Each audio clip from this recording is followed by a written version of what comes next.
Thank you for choosing EvenMix. This video is intended to explain how to install the EvenMix tank mixer onto your large container. The first thing to do is assemble your bracket. If you're going to use the 4-rib bracket, you have to spot and drill the required holes through the ribs. Now, if you're using a 2 or 4-rib bracket, you can assemble the parts together and attach them to the manhole lid.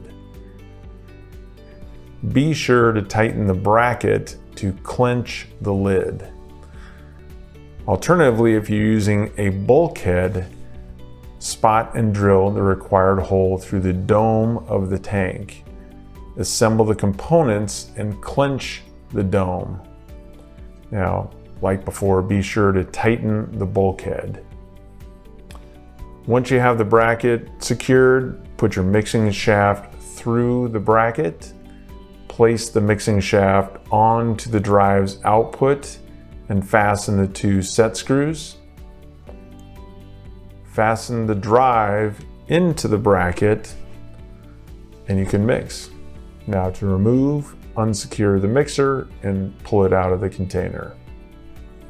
Thank you for watching this instructional video on how to install your EvenMix tank mixer.